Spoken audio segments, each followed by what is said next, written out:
Good evening, ladies and gentlemen, and welcome to Monday Night ECR Xfinity Series. Tonight, we'll bring you 120 laps around one of the most treacherous and most difficult races of the calendar, running 120 laps around Kentucky Speedway.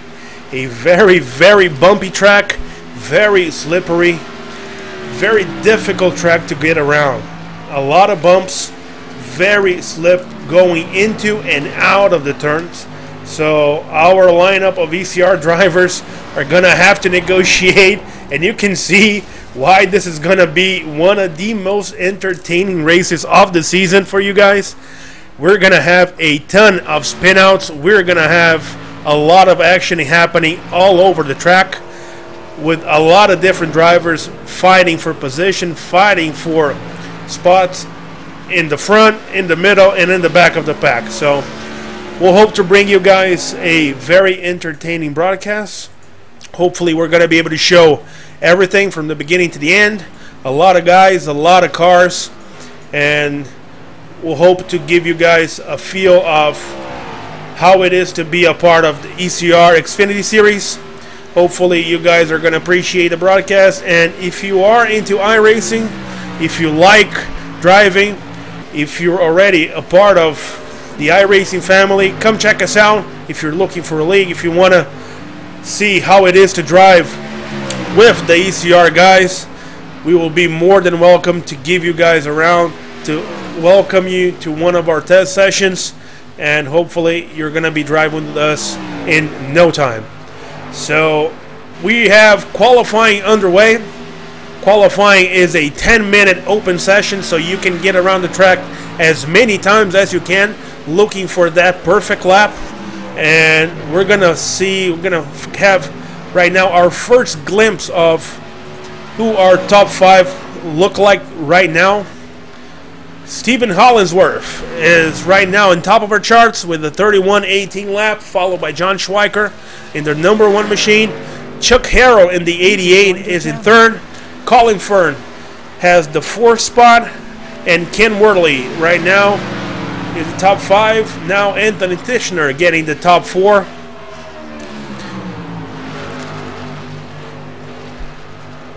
And like I said, folks, in the beginning of the broadcast, I am going to be joined by a couple special guests during this broadcast, and one of my guests has just joined the booth.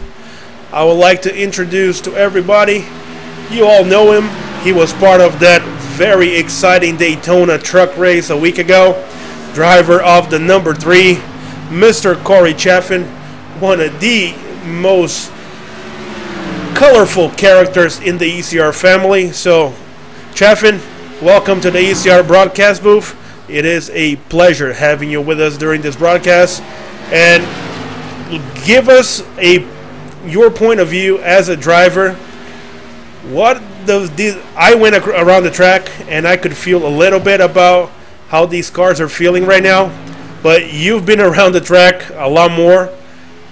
What are these guys facing right now in the track behind the wheel of these cars? How difficult it is to get around this track? Man, it's going to be pretty wild for all them drivers tonight. I mean, I know there's a few people who can't qualify. I think they're the lucky ones. It's the ones that actually have to, go out there and do 20-30 laps if there's not a caution. I mean, it's just so freaking loose, and it can easily be a good race or it can be a wreck fest. We're going to find out real quick tonight whether they're racing for the checkers or wreckers. Well, you drive for ECR not only in the Xfinity Series, but you're also a team owner in the Xfinity Series. You have a couple of your drivers trying to go for the win. But you're also a driver in the Cup Series and in the Truck Series. What do you think is the biggest difference between driving the trucks, driving the Xfinity cars, and driving the Cup cars? Practicing all week in the Cup cars and the Xfinity, what is the main difference between them in your point of view? I think the main difference for me, anyway, is, when you go from one car to the next, say you go from truck to the Xfinity, then to Cup, you go from less horsepower to a little bit more than to a lot more. So I mean, if we're at the same track, you know, kind of like we was last week, we had all three up at Daytona. It just, each race felt different. You know, the trucks to me felt the best. You know, you could just do so much. It's just so much better race to me with the trucks, with the less horsepower. Then, you know, with Xfinity, it just feels to me the smaller classes of races just have so much better racing to me. Dan, for our brother, well, sit back, relax, enjoy, get used to this chair for the next hour and a half. A little bit of a different game than being behind the wheel of the car. I can tell you by personal experience, this is not one of the easiest transitions, but from what we know about you, you have no problem just jumping in, telling what you're seeing, giving your take on whatever's going on, and the floor is yours whenever you want to step in, be our guest. We're going to be trying our best to call this race together and waiting for our next quote-unquote mystery guest that's going to be probably joining us in a little bit. We'll introduce him a little bit further now. And qualifying, like I said, it's underway. Let's show you guys a little bit about how our results look so far. Right now we have Stephen Hollingsworth in the number 15 still holding the lead. John Schweiker is in second, Chuck Harrow in third, Anthony Tichenor has the fourth time, Caleb Thomas in fifth, Colin Ford in sixth, Brett Sargent in seventh, Ken Worley in eighth, John Claude in ninth, and Joshua Wallace in the 24 machine rounding up the top 10. We have Nick Olsen in 11th place, Nathan Casillas 12, Michael Watson 13, Ron Miller 14, Sean Madeleine 15, and from those drivers down are drivers that either decided not to qualify or because of ECR rules they did not reach the number of completed laps during practice. So to keep the field together, to keep everybody following the same rules, they are not allowed to qualify, so they're going to start in the back. We ride right now with Ken Worley, driver of the number 37. Ken right now is in 9th place. Let's see how well he can go around this track if he's in a hot lap.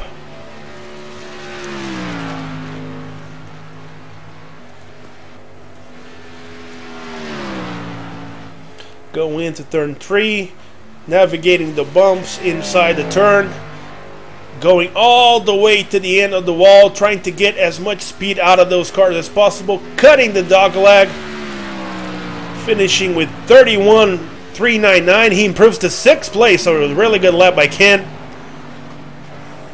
I tell you what, Luis, we got about a minute left here in qualifying. Why don't we go ahead and bring our in-race reporter up down here to see what he has to say about this qualifying. 10-4. For those of you who don't know, and don't know because we didn't say anything, let's bring a word from our in-race reporter tonight, driver of the number 25, owner of Young Guns Racing, Mr. Nick Olsen. Nick, do you got a copy, buddy? I gotcha. Well, you're qualifying right now. We don't want to take a lot of your time. We're going to be coming back to you in the middle of the race. I'm done. Right now, how does the car feel? What do you feel about this track? What is going to be the main challenge in your perspective? Navigating the bumps, dealing with this loose coming out of the turns, or just the number of guys trying to negotiate the turns and going through the race?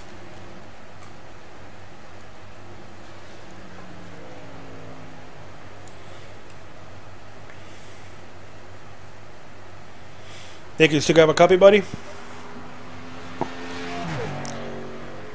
Well, Jeff, and I think we lost contact. No, I'm here. Oh, there he is. There he is. I got really crappy weather right now, so I'm trying to. Power might be going in and out for a little bit.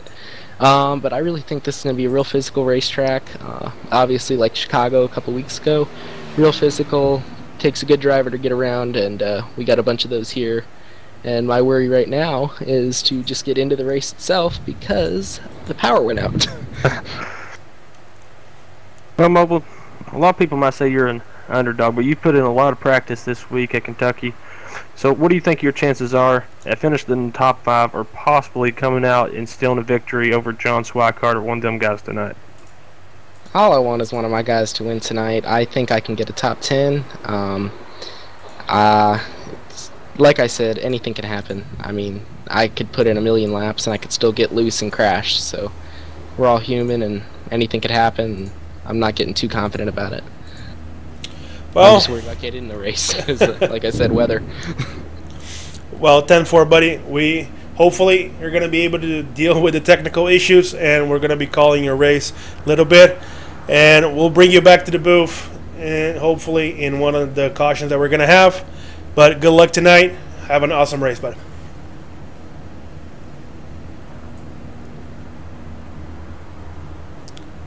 User was moved out of your channel. Well, folks, that was the number 25, Nick Olson, dealing with a little bit of technical issues right now. But hopefully Nick's going to be able to grid, going to be able to race without a problem. So qualifying is done. John Schweiker actually took the pole away from Stephen Hollingsworth, and he's going to be starting first. Stephen Hollingsworth is going to be starting on the outside of row 1. I still don't have our 3rd and 4th place right now in our cameras, but we can see Caleb Thomas starting 5th, Ken Worley 6th, John Cotto is starting 7th in his debut tonight with us in the number 43 on a paint scheme honoring the King Richard Petty. There we go. We have Chuck Harrow starting 3rd on the number 88, and Anthony Titchener in the 87 starting 4th.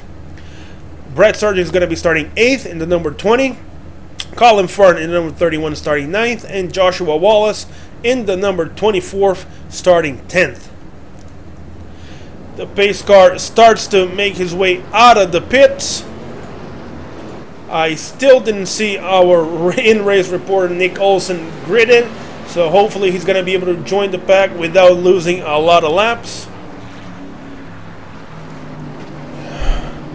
Yeah, I think one of the cool stories for tonight is that 43 car, man. Like you was just saying, you know, this is his first race with ECR, so it'd be good to see if, you know, maybe he can come up there and still win, or maybe one of these other guys who haven't won a race in the league yet may be able to take a win here tonight in the Xfinity Series. Yeah, we know that he's fast, that he can put up some good laps. We've seen it in practice. He's starting 8th. Hopefully, he's going to be one of our new surprises this series. So the pace car already making its way to turn 3 and 4. John Schweiker leading the field. This is going to be ECR, 120 laps around Kentucky Speedway. Bumps, loose cars, fast speeds, awesome racing. Buckle up, guys. We are going green. And here we go. Green flag. John Schweiker leading the field with Stephen Hollingsworth in 2nd, Chuck Harrow 3rd, Caleb Thomas already jumping to 4th.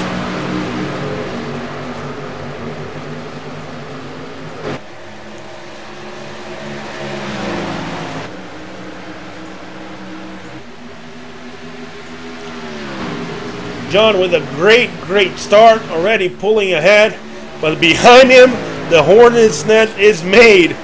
Guys coming very fast, high, low, middle. A lot of good racing already happened.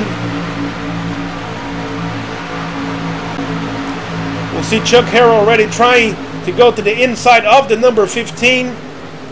And behind him, the 43, the 20, the 24, the 77, the 18, the 55, the 45 of Kevin Cook. All of them jousting for position, trying to position themselves around this mile track. Very slippery, like we said.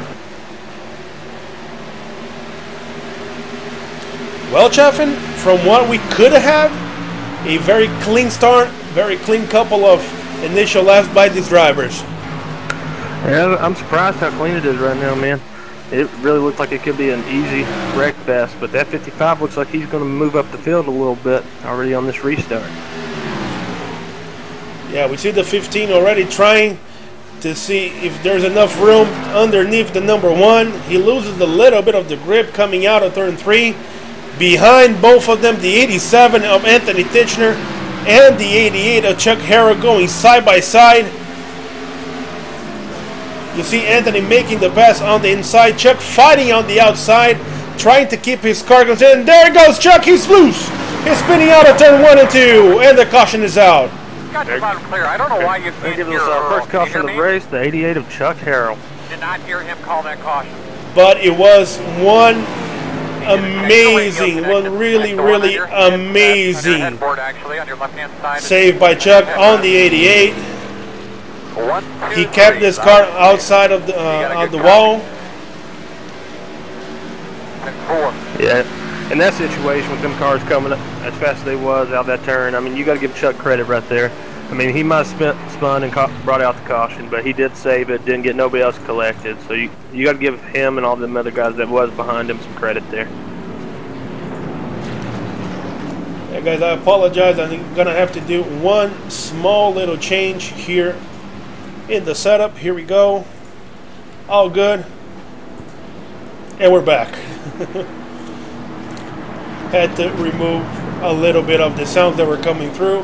Had my in-race spotter screaming out the caution, so that was not good. So, well, here we go. Our leader's leading the field. Let's see if anybody's gonna go into the pits. Still very early. We only have 5 laps completed. Let's see if we have any takers going into the pit lane. There we go. Joshua Wallace, Chuck Harrell, the 55 of Michael Leby. They're going to pit road.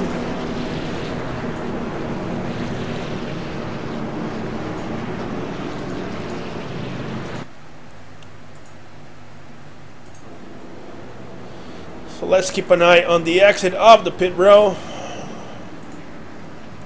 See who comes out first. Just give you guys a little bit of pit road drama. See who takes 4 tires, who takes 2, who comes out first, fighting for position. We have the 55 of Michael Leby already sprinting out with Chuck Harrell. Michael takes the position of Chuck. We have Michael Kinner in the 74 of Ron Miller in the 78. The 97 of Stephen Massey. Joshua Wallace in the 24th and AJ Scarborough in the number 5 who started in the back. So all of these guys opting to go to the pits, change tires, refresh, regroup, and start the race again after this initial 5 laps that we had. Very clean racing, very honest racing by everybody. So right up until this point, a really good race, and just an unfortunate racing incident of Chuck trying to hang on the outside. Like we said, very slippery on the exit of both turn 2 and turn 4, so drivers are going to be fighting that all race long. And he was running for position, just trying to keep his momentum coming out of the track, coming out of the turn, but he was just too eager coming into the throttle, trying to keep side by side with the 87, and unfortunately spun out. But showing the level of these drivers, Corey, we could see why ECR is elite championship racing. He kept that car going straight, didn't hit the wall, didn't hit anything, so he has a pretty much perfect car going forward for the next 110 laps. And we know Chuck, we know he's a very fast driver. He can make his way back with ease. Yeah, he'll definitely try to get his way up the field. Talking about Chuck, that is. I don't think his night's done just yet. Hopefully he won't get another self-spin or cause himself to have an early exit or break tonight. But I think the car we're going to have to watch here is probably this 55. Yeah, the 55 of Michael Leby. He actually won our last race, our last Xfinity race in Daytona a week ago, driving a perfect race up front, stay clean, away from trouble. And he was driving a really good truck race as well. Unfortunately got together with you, Corey, in the final stages of the race. But he is one of those guys that definitely can go up to the front, can challenge for position. And I'm pretty sure, like you said, this is not going to be the last time that we're going to be calling his name for sure. So right next to him, we have the 74 of Michael Kinner. Michael is another one of those drivers that is very smooth in the drive, very calm, very collect, and he knows exactly how to take care of his equipment. Always very strong in the long runs. Pretty sure that 74 is going to be up there as well. I hate to interrupt you there, Luis. I think our special guest is finally ready to join us, man. Well, let's bring him on and let's welcome as we are ready to restart on lap number 8. John Schweiker opting for the outside lane this time. Stephen Hollinsworth on the inside. Anton Titchener, Caleb Thomas, Ken Worley, and Colin Ford, the top 6. The pace car is out. We are going green. There goes John Schweiker leading the field, and we're going green in Kentucky.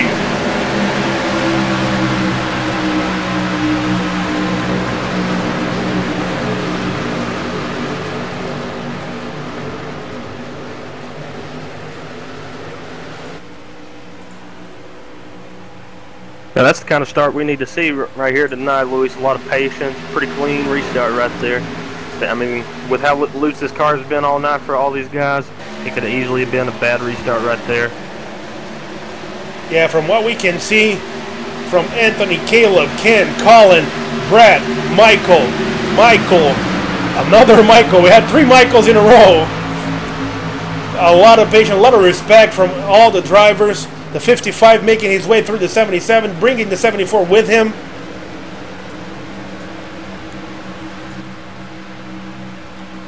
Yeah, I'd like to mention, we was talking about this 43 car earlier at the start of this broadcast. He was looking pretty good in qualifying, but seems like he's kind of dropping back. I don't know if maybe he's touched the wall or what, Luis, but he seems like he's just going back in the field and falling back. Yeah, he's right by side with Chuck Harrell, like we said, Chucky already, making his way through the field, going back to the front. Behind them, the 24 of Joshua Wallace, the 78 are Ron Miller, AJ Scarborough in the 5, Sean Medling running the 21, Stephen Massey the 97. They're all fighting for position in this restart. Lap 11, still a lot of race, but we see a lot of side-by-side racing, a lot of room, a lot of respect shown by these drivers. So far, very clean, but very, very competitive racing, almost side-by-side the entire time.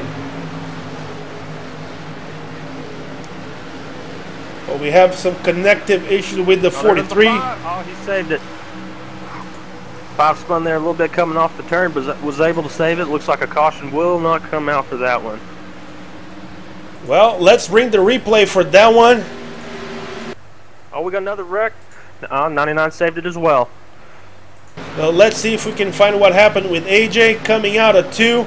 He gets loose, controls the car, straightens it out, and still able to finish. Continue. What an awesome save by the number 5. Yeah, going with what you just shown there, Luis. I mean, it kind of goes with what we were saying towards the beginning of this broadcast, man. That, you know, when you was asking me how this car felt tonight, it just shows how loose this car really feels to everybody. You know, it's not just one person that the car just feels really that loose. Seems to be a lot of guys that are having the same feeling. So, you know, you can easily see another caution here, as we almost saw 2 cars wrecked on the same lap there. Yeah, we have a battle for the lead right now between the number 1 and the 15. The 15 on the outside, the 1 on the inside. Schweiker and Hollinsworth side by side coming out of 4. Schweiker takes the lead back from Hollinsworth on the 15. Whew, this is going to be one of those battles. Lap after lap, turn after turn, they're going to be at it all night long. I guarantee you guys that. Oh, the 15 gets loose. Awesome save by Stephen Hollinsworth, keeping the car straight. So far, already 3-4 major saves by our drivers. Incredible performance by these drivers, keeping these cars straight, not going against the wall, not touching anybody else. amazing. Really, really amazing to watch. That really was a great save. I tell you, the one person that probably doesn't like that little semi-spin there is probably the 4 car. You know, the longer that them two raced, the more that he could have pulled in to that #1 spot. But, you know, he seems like he's not too far off from the lead pack. Neither is Anthony Fitchner there in the 87, as he's always real fast. Looks like he is catching the 4, so we'll have to see how that plays out. Yeah, the 4 of Caleb Thomas. Caleb won the Xfinity race back in Chicagoland. Also, another one of those tracks that was very slick, very hot temperatures, and a track that you need to be able to ease into the throttle coming out of the turns, keeping that car straight without losing traction, without spinning out. And he's now in 2nd place, followed by Anthony, followed by Colin, our top 2 in the point standings right now. We actually have a caution on the track, Luis. We've got a caution somewhere on the track. Not sure what the caution is. Here we go. Looks like Josh Wallace spun off of 2. Well, guys, for those of you who might have heard another voice, that is our 3rd member of our broadcast team today. Let's see if we can go back and see what happened to Wallace. Here we go, our replay going all the way back. He's running right behind Stephen Messi, and he gets loose coming out of 2, like our 3rd guest pointed out. Didn't hit the wall, was able to park the car before hitting the wall. Let's see if he can back it up. He does. And he's going to rejoin the track. So, right now, it gives me a great pleasure to introduce our 3rd member of our broadcast today. He started the race, but decided that this was not the race for him, and decided to come upstairs, join us in the booth, and bring you guys a lot of excitement. And as we have a lot of drivers going into the pit lane, the 1, the 4, the 87, the 31, the 37, everybody going to pit lane with 18 laps completed, looking for fresh tires, full tank of gas, reassess, see what they can do. We're going to keep our pit lane camera to the exit of the pit lane, see who gets the better of this. We have the 55 driving straight through the penalty. Probably he missed his pit stall. But that was the number 45 of Kevin Cook on the microphone. Kevin, welcome to the broadcast. As we have the 1 and the 31 fighting for position, Schweiker actually keeps the lead. Kevin, you were right there with these guys starting the race, drove a few laps, parked it, decided that you're going to live to drive another weekend. Give us your take on what this track was offering to these guys, how difficult it is out there, and what these guys are dealing with. Welcome to the broadcast booth, buddy. Hey, thanks. I'm glad to be here. And these guys are dealing with a pretty tight car going in the corner. If you can get it to the bottom, it snaps loose in the middle, so it's like you're riding on a sheet of ice in the middle of the corner. And there's no drive off, so there's very little grip off the corner. And if you notice, they're going to be sliding off of 4 because there's less grip off of 4 than there is off of 2. So they're dealing with. Well, Kevin, I asked Chaffin this in the beginning of our broadcast. Like myself, you guys drive both our ECR Cup cars and our ECR Xfinity, and also the trucks.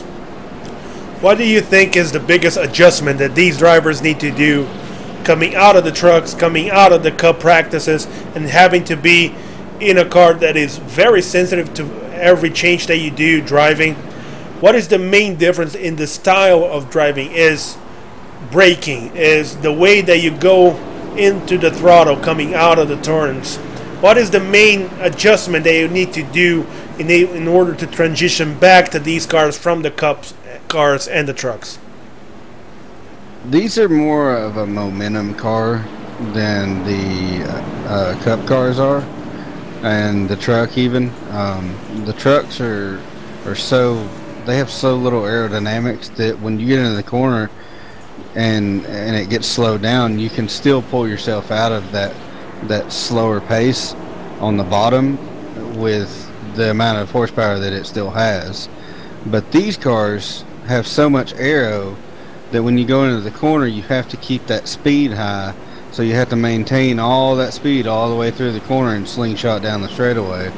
Cup cars, on the other hand, they have a lot of aero, they have a lot of horsepower.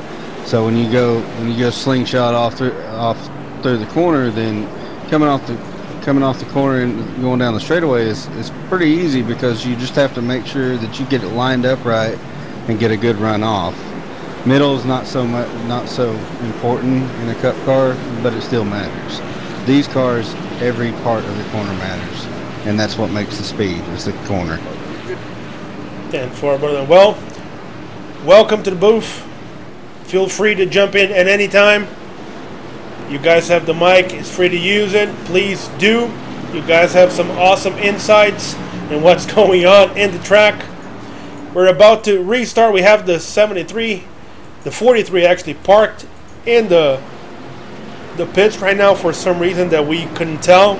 But we have the 15 and the 20 of Brett Sargent. Didn't pit, stayed out. Let's see what happens with him as we're going back green with 21 laps completed of 120 here in Kentucky. Behind them, the number 1 of John Schweiker and the 31 of Colin Ford, the 4 of Caleb Thomas, and the 87 of Anthony Titchener. Pace car is out. We're going green, and here we go. Stephen Hollingsworth bringing the field back into the front stretch.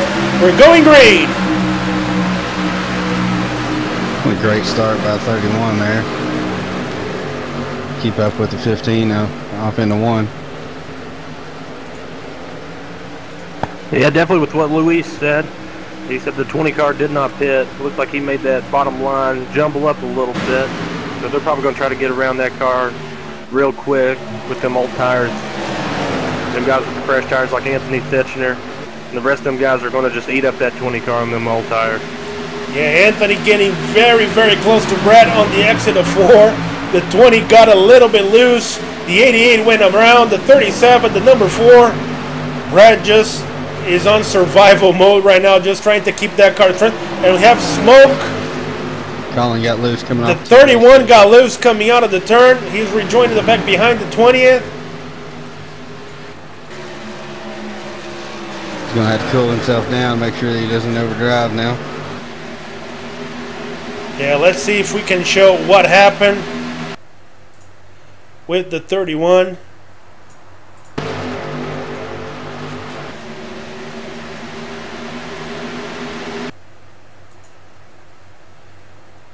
Just a little bit. Here we go. He was right behind the 15 going into 1 and 2. Dove in a little bit too far. Had to check up a little bit, and he went around. But again, what an awesome job keeping it out of the turn, out of the wall. And we're going back live. He's already back in full speed, already chasing the number 20. It's going to make life a little bit difficult, but he's now the championship leader because of an error or anything. We know if there's anybody that can go through and battle it out and be back in the top 3, 4, if not fighting for the lead, that one's calling the 31. So behind him, the 97 of Stephen Massey. Driving his Ford Mustang. Oh, 88 loose off the 2. Oh, that will bring out his second. Here we go, and we got a caution. Man, that's rough. And here we go. In the top 5, that will be the end of Chuck Carroll's race tonight, because that will be his second self-spin. Really unfortunate there. And here we go. He was right behind the 37 of Ken Worley going into 3 and 4. Came out of the turn fine, still behind. Trying to get as much of the draft as he could. Going into 1. Dove it all the way to the bottom of the racetrack. And there he goes. He got loose.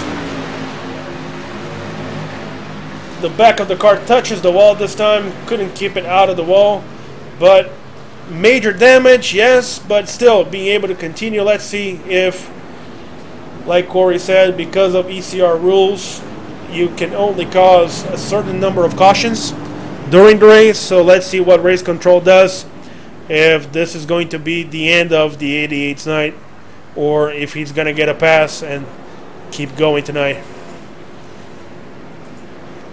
Yeah, we're about to see who will go down pit road, see who takes it. Yeah, There's we have the 20 car. I do not blame him for pitting here. That was a big mistake he made on that last round of pit stops. He did get a lap led, so I mean that will help him out towards his points total for the year. But ultimately, this early with this many laps left in the race, the 20 car should have never stayed out at this point. Yeah, very early in the race. If you're going to gamble, that was the time to gamble. If you want to see what your car can do, still a long way to go to the end. So he took a shot. Now he knows exactly what happens when you have fresh tires behind you and you're restarting. Probably, like you said, not the best way to go. So with the caution, come back, get 4 fresh ones, and reassess. See what's going on. Focus again and restart again. Something happens in the pits because he lost a lot of positions. He's regionally behind pretty much everybody that pitted with him. I'll tell you, if the caution comes out, I'm coming to pit road for 4 tires. I don't care if I run 1 or 10 laps. This track is just terrible for tonight. Well, and the 88 still on the track, so I think race control is going to give him a pass for the first initial spin out, and he's still going. So yeah, I have to disagree with that call that's being made right there, because with 2 EOLs that he should be out of the race per the the new rules pack, whatever you want to call it. I mean, it's been in place for a couple weeks now. That two self spins equals you take a break for the rest of the night. We'll see you next week. But I have to disagree with that call being made right there, him not being taken out the race. I think there was still a disagreement about it, and I think it's clear now, and Chuck's coming back in. Well, and something happened while we were talking about this. The number 1 of John Schweikert, he stayed out while everybody else dove to the pits. He now came back in for fresh tires, and now we can see the 88 of Chuck Harrow. So race control probably call him back, and he has disconnected from the server, which is unfortunate because Chuck is a great guy, a great driver. He was starting up front, made his way back to the front in less than 10-15 laps. He had one of the cars to beat tonight. He was surely going to be fighting for the lead, which is unfortunately. But like you guys said, in a track like these where you're driving over the edge, like for almost all the time, you cannot make any mistakes. Unfortunately, it happened with him twice. The same one coming out of turn 2, a little bit too eager on the gas, and that's what happened. But no doubt he's going to be back next week, stronger than ever, faster than ever. Our 88 Chuck Harrow, one of the best guys, one of the best drivers in the ECR for sure. So I do got to mention real quick, Louis, before they go green here, Caleb Thomas, he was up there running top 5, top 10. At some point over this caution period here that we have, he actually lagged out of the race. Up there running with the 15 and the 1, so that's going to be a tough break for him if he can't come right back in the room. I mean, if he can go 2 laps down, per league rules, he can get 1 back, and then he would have to get the lucky dog, which he is in position to do that if he can get back in this race before he goes 3 down. Yeah, we just tried to find him on the server. He's showing 19th right now, a lap back, and we just couldn't find him, which is a shame because he was right there fighting for the lead with the 15, with the 87. Now we see the 74 of Michael Kinner right there in front, together with the 37, the 97, and the 18th of Nathan. Nathan having one great race right now. He's now in 6th. So a big shout out for the number 18 Valvoline sponsor, Nate Casillas.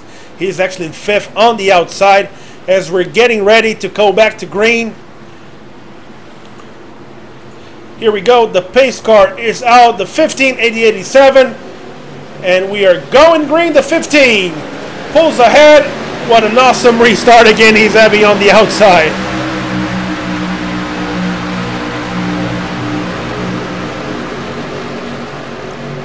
Clean restart so far.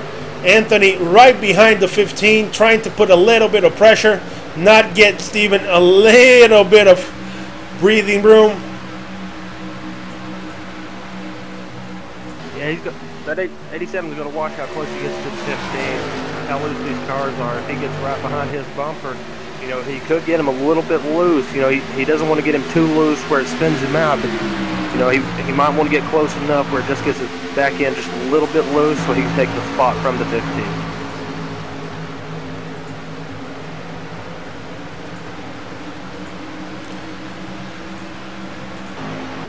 Yeah, behind them we have the 37 of Ken Worley, the 74 of Michael Kinner. Also fighting for position, we have the 97 of Stephen Massey jumping to 5th together with the 55 of Michael Levy. They're side by side going into the front stretch. Michael on the inside, Stephen on the outside. Michael takes the position. And right behind them, the 31 of Colin Ford and the 5 of AJ Scarborough. AJ already coming back from that spin. Him and Colin, and we have someone spinning. That's the 20 of Brad Sargent. He keeps it out of the wall. A self-car spin. We're still going green. No cautions.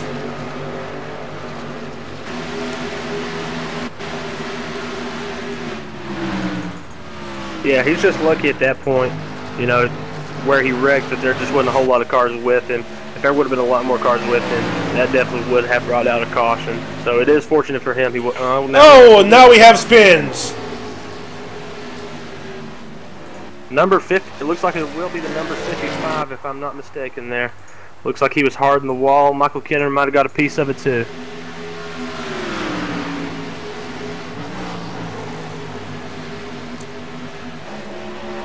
Here we go. We're riding with Steven, the 97. In front of him, the 74 and the 55. Let's see if we can pinpoint exactly what happened.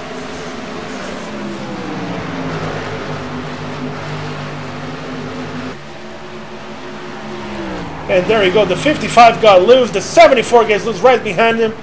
And they both touched the wall. Hard hit by the 74. He's still going. But again, what an ugly, ugly crash. There you go. 2 more victims of the exit of turn 2. I don't know, guys. 35 laps in. Are we going to have cars left running at the end of this race or not? Who is going to pit? I have to disagree with some of these not pitting here. But, you know, we did lose our in-race reporter, Luis. Maybe we should bring the 87 up into the booth and see what he's thinking about staying out right here. 10-4, but if you can, please bring Anthony Titchener back to the booth for a quick word.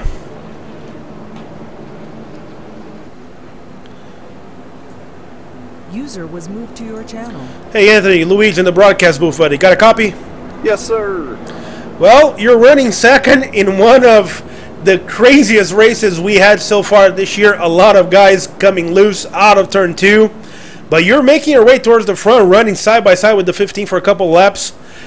How does that car feel coming out of that turn 2, treacherous turn 2? And what is the thought process of not going to the pits and getting 4 fresh tires right now? Oh man, you ever been to Busch Gardens and rode the roller coasters? You can take all them roller coasters, mix it all up into one, and you got yourself what we're out here riding on right now. It's on rails, and it's tough to hang on. So I'm not really worried about trying to pass them right now. Just worried about trying to keep up with them and keep the car up under me. We got plenty of laps to go here, just trying to maintain position out here and keep it out front. You know, we've seen some guys pit.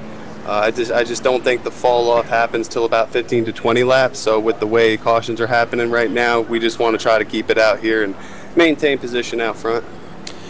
Right, chapping in the booth real quick, Anthony. Now we saw the 20 car stay out on that last caution, and where you guys are staying out this time, do you feel like it's not going to affect you guys as much as it did the 20? I'm sorry, repeat that question? The 20 car stayed out last time. You know, didn't pit for tires or anything. And with you guys staying out this time, do you feel like it's not going to have as big of an effect as it did on the 20 car over the last run? Yeah, I'm kind of trying to plan it out when we're going to have that long run, because obviously you want to have the fresh tires for the long run. So thinking about halfway mark, I want to try to keep fresh tires under me, but, you know, be towards the front and hope that everybody else is thinking the same thing up here. These are really fast guys up here. I don't underestimate anybody around me right now, so we're just trying to keep the car up under me, keep it safe as we can right now. 10-4, Anthony. Thank you very much. If we had a chance, hopefully not under a lot of cautions, we'll bring you back for a couple more questions. Right now, awesome job. Second place, Anthony Titchener in the 87 Freaky Fast Jimmy John's Chevy Camaro. Good luck to you, buddy. Thank you guys. Appreciate it. User was moved out of your channel. That was the driver of the 87 Anthony Titchener, right now driving the 87 Jimmy John's Freaky Fast Chevy Camaro. He's now in second place. Well, guys, like he said, it feels like a roller coaster. It goes exactly like you were saying, Kevin. It is hard out there for our drivers tonight. Yeah, it's hard all over for these guys right now. So, more power to them, because I couldn't do it, man. Now, I know you mentioned, Kevin, a little while ago that if you was in the same situation with these guys, that you would have pitted. Now, if you was in Anthony's situation where you had the 15 car, or say Colin, who did not pit, would you have pitted if you was in the same spot as Anthony did? Yeah, I'd have pitted whether the crew was going to put the 4 tires on or not. I'd have said, I'm going to sit here until you put the 4 tires on, and then I'll leave. Well, we saw during this caution the number 4 off Caleb Thomas was able to reconnect, so he's back in the race. Couple laps back. He's trying to get a lap back right now as they form to go back to green flag racing. Hopefully he's going to be able to get a couple more laps back with the number of cautions that we have right now. He might have that chance. But right now, let's reassess the 15 of Stephen Hollinsworth on the outside, Anthony Titchener on the 87 on the inside, followed by Ken Worley, Colin Fern, Stephen Massey, and AJ Scarborough, the top 6. Sean Madeline in the 21st, Nathan in the 18, Matt Moritz in the 65, and John Schweiker in the number 8. And we're going green. Green flag is out. The 15 brings the ECR Xfinity field back under green.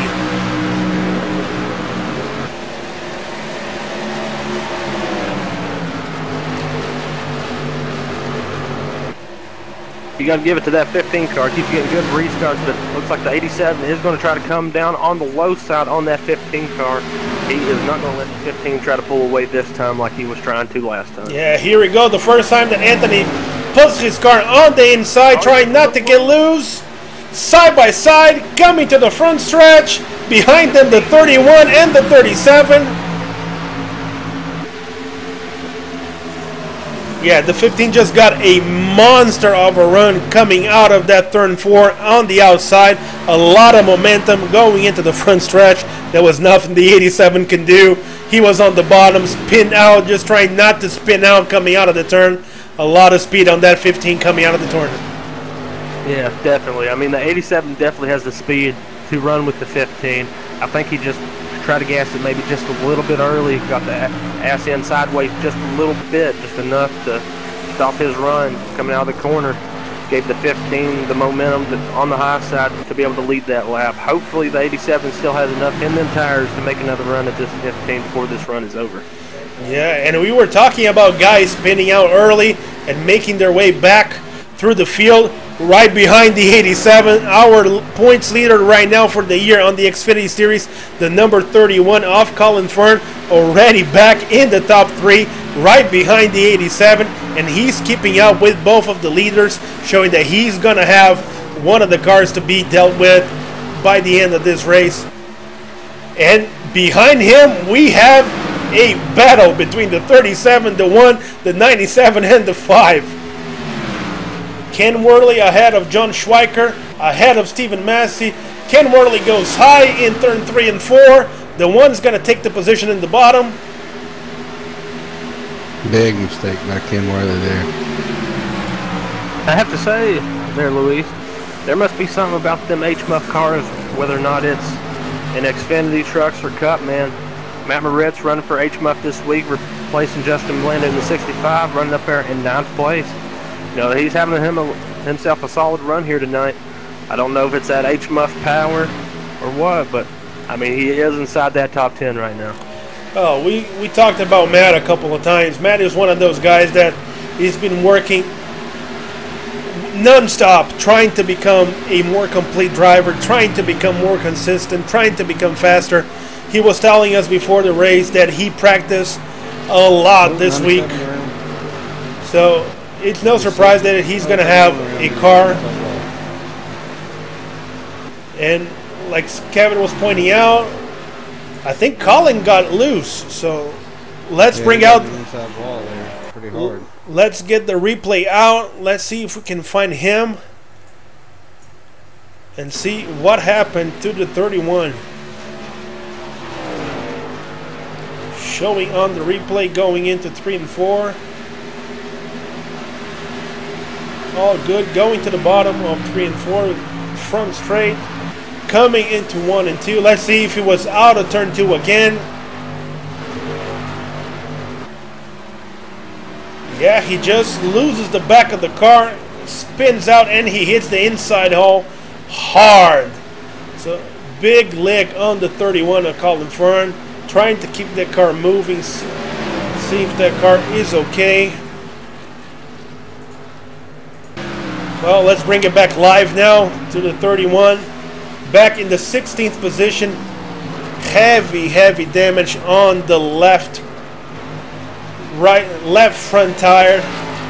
Quite the dent they caused it, but the car is still running. Depending on the number of cautions that we have, he might have the opportunity to fix that left front tire. Right now looking not so good, to say the least. Yeah, I hate to say it for Colin. You know, he, like you were saying at the start of the broadcast, he is the championship points leader in the Xfinity side. And beat it all the way to the back in 16th place, Anthony in 2nd place, who is trying to reel him in for that championship. Colin has to hope for caution. I mean, how hard, like Kevin was just saying just a second ago, he hit that wall pretty hard on that inside wall. Colin has to have a caution here in the next 10 laps, or I think this will be a hard hit for them points tonight.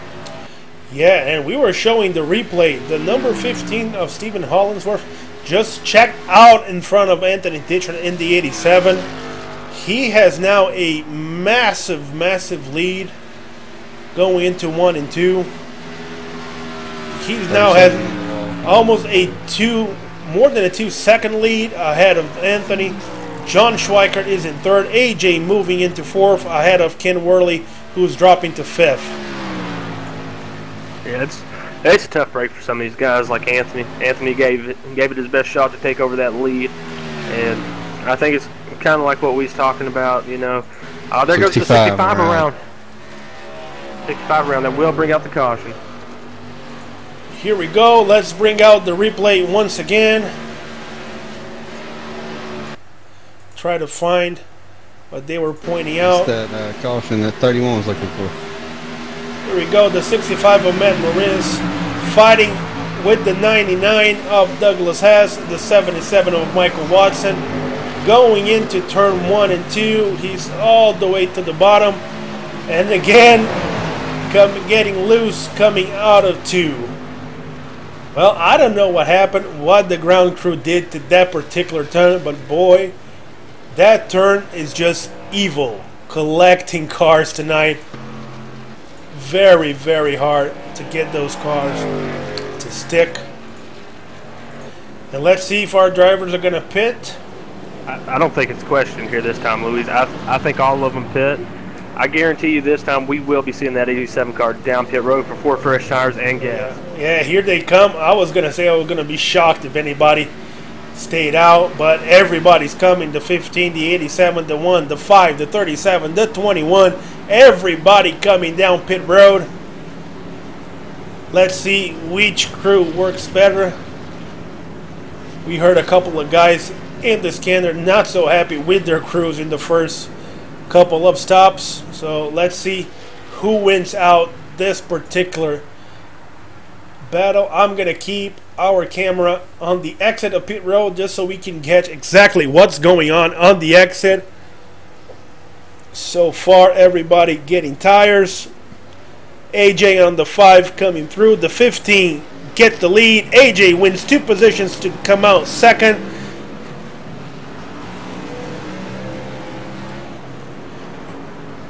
Yeah, can say right now, one of the losers out of this pit sequence was the number 97 of Stephen Massey. He lost a lot of position. He was running almost in the top 4. And guys, guess who stayed out again? It's definitely the number 20, Brett Surgeon. I have to disagree with this. This reminds me of probably several months ago. Aaron Berge tried this at Las Vegas. There was a time when he took 2 tires, fell a lap or 2 down. And we actually see the 20 car going in now. Yeah, I think he stayed out trying to lead a lap. Hopefully he did it, but I think he heard you, Chaffin. I think he had you on the scanner saying, dude, don't stay out. Go pit. Go get tires. Yeah, it's definitely a bad situation. I mean, kind of like what I was talking about. You know, when it doesn't work earlier in the race and you go to try it again, you know, at that moment, you know, if it doesn't work this time, you got to wonder, what's my crew chief saying? You know, he's giving me the wrong call or something here.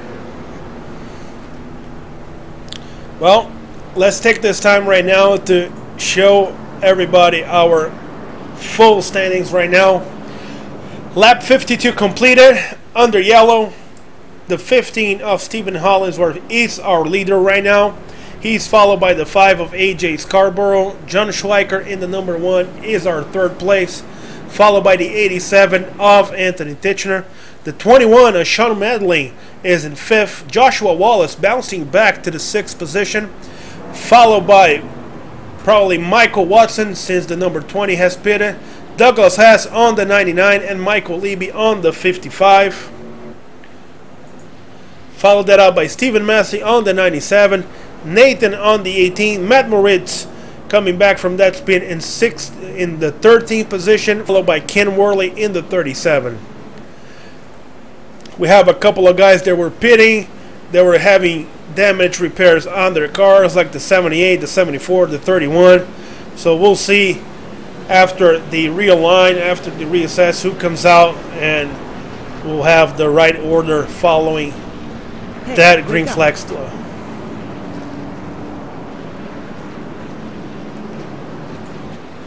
Yeah, it looks like the number 5 car will have gained a couple spots here. It looks like he'll be starting in 2nd, it looks like, at the moment. I mean, I got to give it to the 5 car. You know, missed most of practice for whatever reason. Got into the race, spun, but saved it without collecting anybody or bringing out the caution. So we'll have to see what happens here with the 5 car. I don't know if he has a good enough car to take the win. I think the best one, other than the 15 right now, is probably the 1 or the 87. But the 87's got to keep them fresh tires and try to maintain close enough with that 15 and, you know, just try to run with him without trying to use up everything he's got too quick. Yeah, guys, during this caution, I got a message from our original in-race reporter, Nick Olson. After a lot of technical issues in the pits, he's finally joining back the race. So hopefully, even with 50-something laps behind, he's still going to put in some laps. So hopefully we're going to be able to get a word in with him. The pace car is about to get out. The 15 is going to bring us back into green. There we go. Green flag. They're back at it at Kentucky. And again, what a monster jump that 15 is getting on that outside. Guys, I think he had that restart sequence nailed. Personally, I was pretty okay with where Olsen was without coming back there. He was 2 laps behind me. I was pretty pleased with that. Oh, here we go. The number 5 going to the inside of the 15, just like the 87 is trying to do with the 1. Let's see if AJ can complete the pass. The 5 of AJ clearing the 15. The 15 coming back with a lot of momentum coming out of turn 4. AJ will get that home point right there for leading the lap. It was close at the line, but he definitely had a nose on that 15 on the bottom. Yeah, the 15 coming back on the outside. AJ couldn't keep the speed up, trying to keep that car straight on the bottom. Now the 87 to the outside of the 5, trying to get the momentum out of the turn. Let's see. Oh, the 1 gets loose. Oh, self-spin. Saves it. Oh, he's going to be in the grass. Hopefully he won't throw himself up. Caution didn't come out there. Probably will be on the 1. That is unfortunate. Yeah, let's go back and show the replay of what happened with the number 1, John Schweiker. Let's see if we can show this from his cockpit. He goes in right behind the number 5. He has the 87 on the outside, trying to keep the car to the inside, and the back of the car just gets loose. He saves it, drive through the track, and then he rejoins. What an awesome, awesome save by the number 1.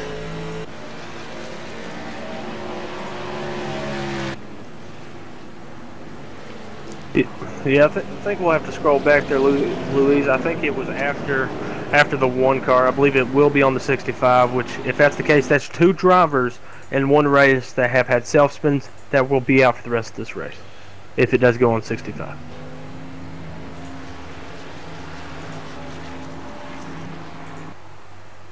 Let's see if I can show that, guys. I'm going all the way back. See if we can catch that while we were showing the number 1 getting loose. So we're riding with Matt Moritz right now. Let's go inside the cockpit of the 65, see what we have. We have the driver's vision. He wasn't coming out of 2. Let's see if he was coming out of 3 and 4. Still riding with Matt. Yeah, he gets loose right behind the number 1. When the 1 got loose, the 65 got loose and drove into the pits.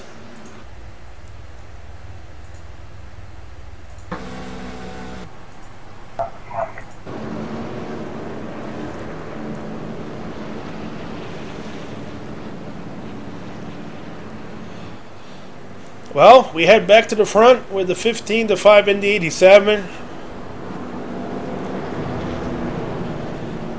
Let's see what the race control is going to tell us about the 65. He is rejoining the racetrack, so let's wait and see if they're going to call this on the 65 or not. So we'll see. Myself, I definitely think it's on the 65. I mean, the 1 went through the grass, which I don't see that causing the caution, but coming out of 4, the 65 spun and was right in front of a car. I believe that's what would have called out the caution myself, but we'll have to wait and see what, like you said, what race control says right here. Yeah, Matt was doing an awesome job filling in for Justin Glenn on the 65. But like many others, like the 88, like the 31, like the 74, he became victim of the exit of 2 and 4. So, yeah, I could, even if it is on Matt Moritz, you know, I think he can go home tonight and say, you know what, I had a solid run, I messed up, and, you know, it is unfortunate because, you know, I don't think we really talked about it. Yeah, but, you know, if you get 2 cautions, that is a 1-week break, basically. So we will not be seeing anybody who gets 2 cautions next week. I mean, we might see them in practice, but as far as the race itself, you know, they won't be eligible to race. It's unfortunate, you know, after the first one, if I was racing with them guys, I think I would have pulled it over, kind of like what Kevin did. You know, he didn't wreck it, but he did come up in the booth with us.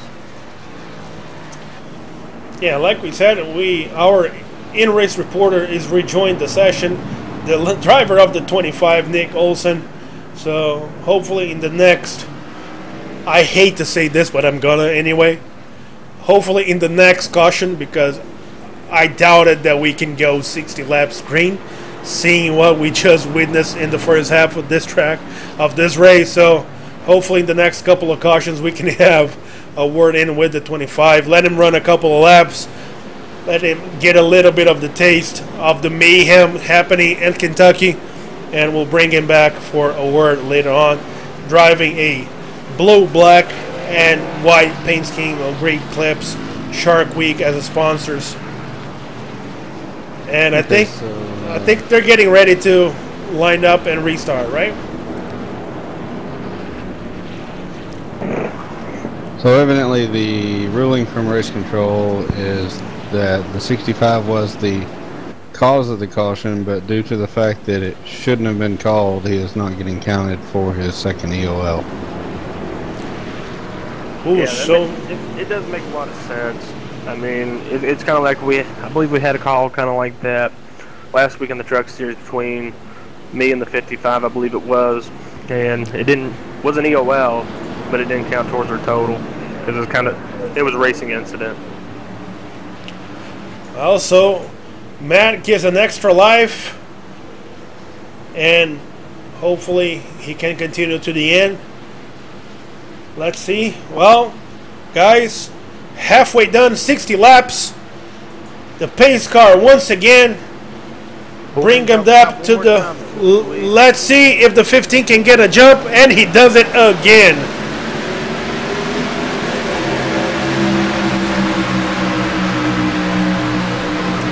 What a restart by that 15 machine of Stephen Hollinsworth.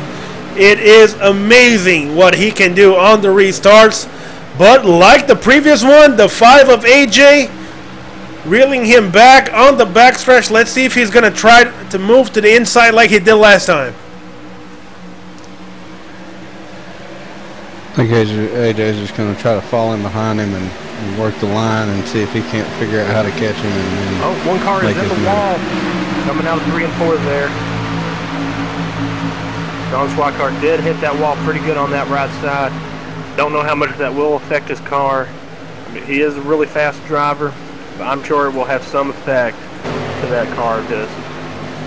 Yeah, let's see if we can zoom in on him, see if we can detect anything going on with that one.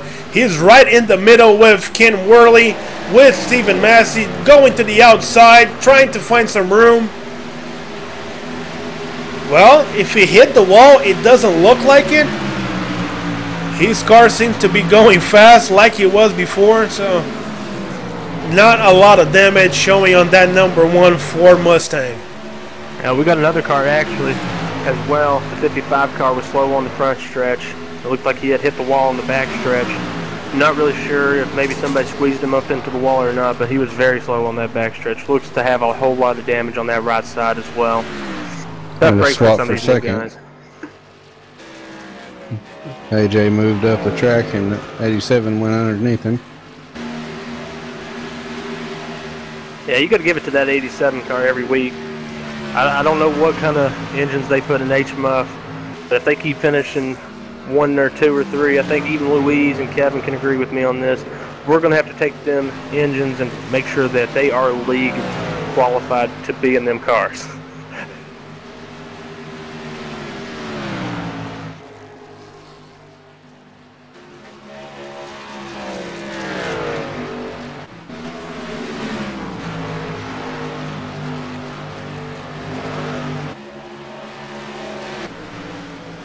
I'm getting loose coming out of 1 and 2 there.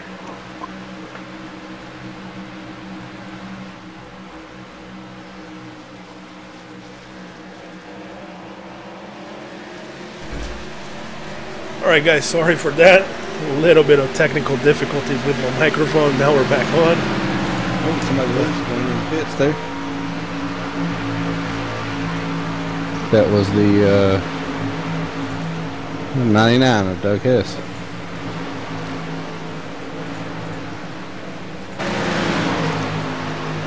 Well, behind our 3 leaders, we have the 1, the 97, the 21, and the 35, the 37 of Ken Worley, I'm sorry, battling for position. They are tied together, less than a second apart, and the 77 of Michael Watson coming behind them. All 5 cars separated by less than a second.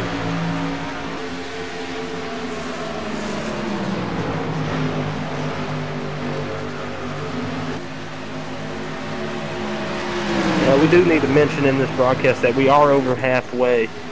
So they still got a little bit less than half to go. At least one more fuel run. I would like to see a long run right here, and them have to pit under green. I don't know if they would have to pit under green for sure. But I think the 21 of Sean Madeline just hit the wall hard. I'm sorry to cut you off there, Chaffin, but it was right when we were watching the 77. I was getting off 22. Oh, that will bring out the caution. Tough break for AJ there. Man. And another, here we go, another one of caution, and let's bring out the replay once again. Let's try to find the number 5 of AJ Scarborough. He was in the top 3. He was actually in second place. Man. Well, he went from the penthouse to the outhouse, but I don't think he's hurt anything. Let's ride with AJ, and the back of the car just gets loose coming out of 2, between 1 and 2. He keeps it out of the wall once again, so his race is not over. But we'll have to sit here and watch. I don't think there'll be a doubt that the 87 comes down pit road here. I think with how many laps that are left, you can probably definitely make it from here on gas. Not sure about tires because how loose the car has felt, but I think in this situation, you hope for a long run. I think you bring it down pit road. Yeah, I would. If I am one of these drivers and I am in one of these positions, I would bring it down like everybody's doing. The 15, the 87, the 1, the 97, the 77 of Michael Watson. He's staying out to lead a lap. So a little bit of a different strategy. Let's see how that's going to work out for him. Yeah, I got to agree with Kevin on that. I hope it's just to lead a lap, because if not, Michael Watson's not always up there in the front, but he is usually about a mid-pack card at least. I think one thing we need to do, I know we brought Anthony down here before. He's not really our in-race reporter tonight, but he's had the 65 wreck out. He's had the 24 involved in the caution, the 5 involved in the caution. I think we need to talk to Anthony and see what's up with his cars tonight. Yeah, let's wait to see on the exit of the pit. He's coming out ahead of the 15, and he's going to be our leader. Finally, the pit crew of the 87 having an awesome stop. He beats the 15 and the 1 on exit. And guys, that changes everything, because the 15 was heading one hell of a restart, jumping in front of everybody and keeping that lead. Let's see if the 87 of Anthony can do the same thing, considering, of course, that the 77 of Michael Watson doesn't pit. He's still our leader. So let's see what he does, if he goes down pit road or if he's going to stay out. Now he's heading back to pits. Smart move, led a lap, and he's now bringing back. I agree. While we got a second, I guess we'll go ahead and bring Anthony down for just a second, just to see what he's thinking right now, beating out them cars. Going to be in first place, and with all his cars being involved in a wreck, one already out. Let's see what Anthony thinks about it. Yes, sir. Hey, Anthony, it's Corey from the booth. You got a copy, bud? Yes, sir. Now, you finally got out of the pits first. Who would have been the leader, Michael Watson? Looks like he led a lap, stayed out. You got one car already out the race. 2 have caused a caution. Is it a little bittersweet being up there in the lead right now? It is. It means so much more, man. We got to try to hold on to it now. I just don't think that it's possible. The 15 is really strong.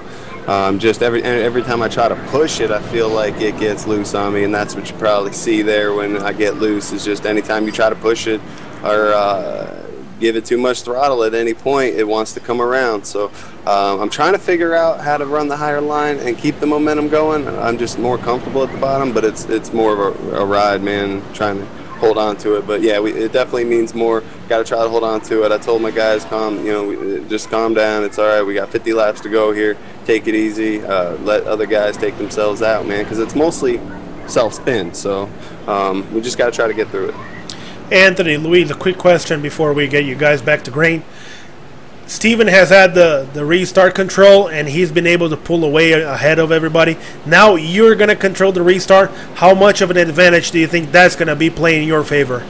Huge. I love my restarts, and I think that I can try to, if I can get them good here, it'll play a huge part and at least help me for 4 to 5 laps, hopefully, to hold on to this lead. And if cautions keep coming and coming, it can help us just hang on to the lead.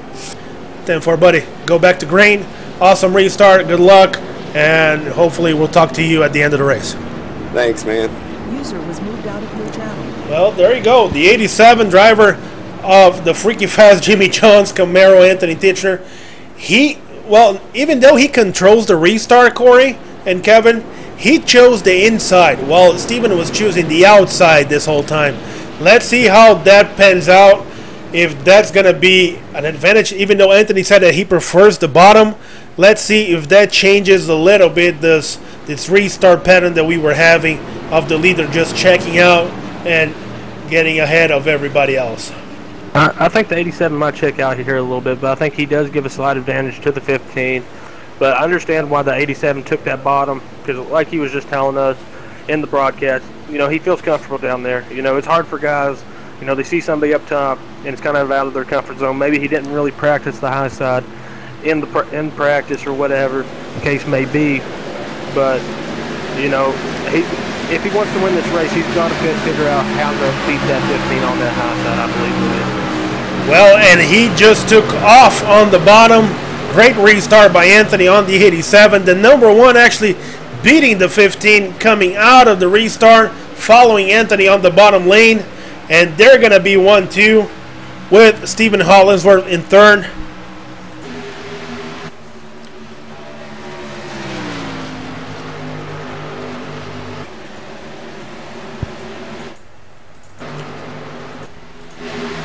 Our camera is getting a little bit loose.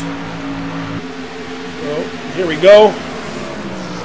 The 1, and now the 15 is going to have to do something that he has not done this entire race. Actually have to battle guys from the back of the pack. That will be the 5-second caution. That's another HMUF car that will be out of this race. The 3rd car overall that will not be at next week's event. This is a tough race right now. Well, let's see if we can go back and show you guys this.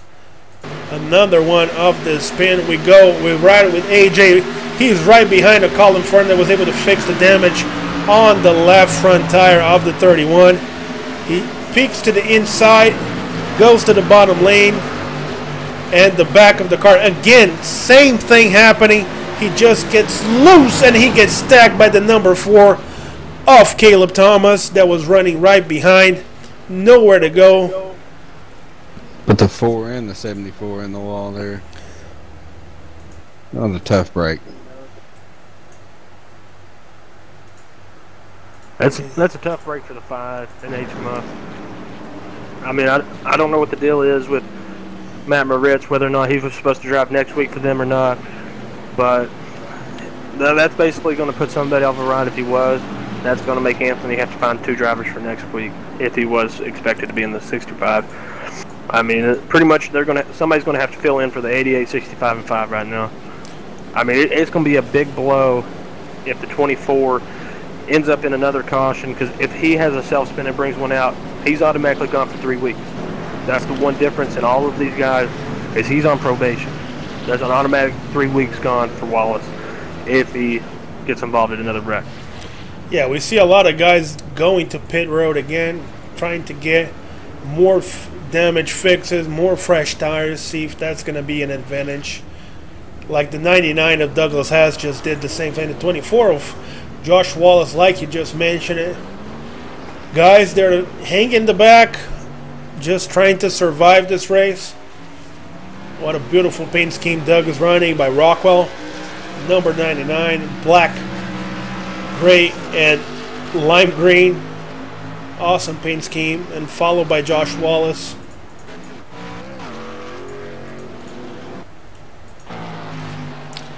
Well, let's see if we can bring out the number 25 of Nick Olson, our original in-race reporter, for a little chat.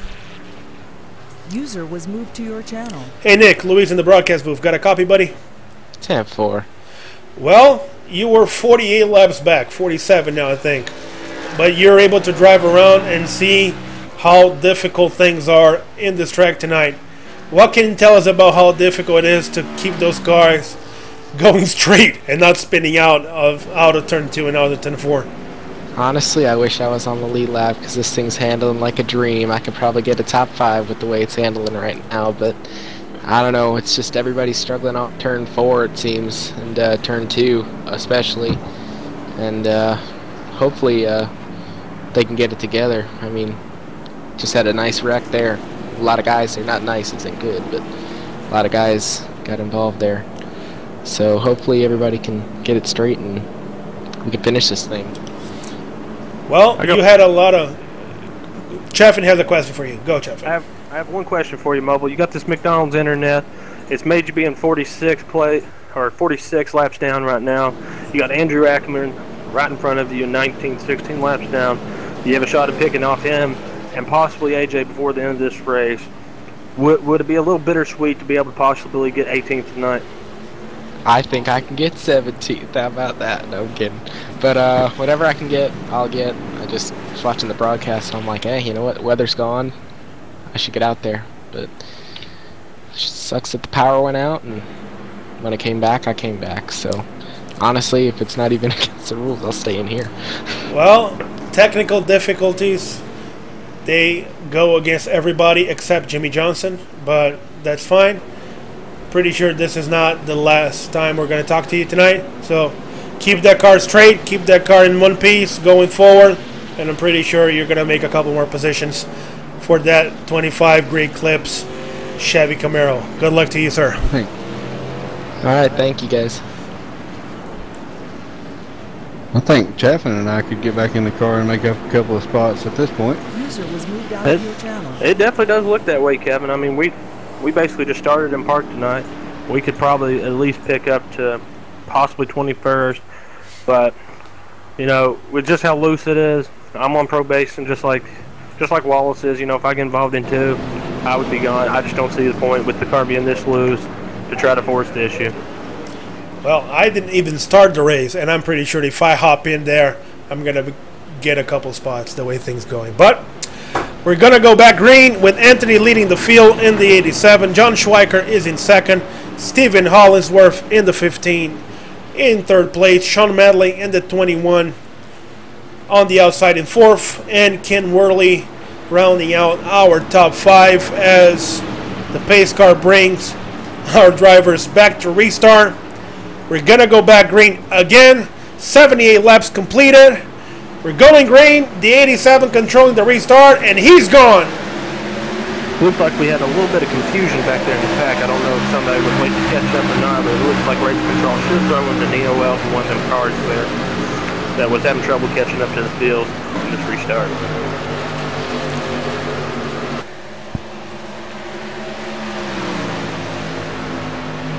Well, we already had a battle for the second place, the 15, the 77 behind, going side by side with the 18 of Nathan. On the inside is Michael Watson. Brett on the number 20 coming right behind them, followed by the 97 of Steven, the 24 of Joshua Wallace, and the 99 of Douglas Hess. What a battle, side by side driving, 6, 7, 8, 9, 10. I gotta say, Louis, guys, we don't see very often in the Xfinity Series, Sean Medley driving for One Nation Motorsports tonight, which is my team that I own. But he's up there running the top 5 after starting way in the back. I have to say, for somebody who don't come down here and drive with us very much, he is doing a pretty good job. It looks like Anthony gets a little bit of loose coming off 3 and 4 that time. Yeah, Sean is one of those guys that you don't hear him much on the chat. You don't hear him much during the race. He's one of those guys that just drives his line, takes care of the car, and even if he touches the wall, he just keeps moving forward.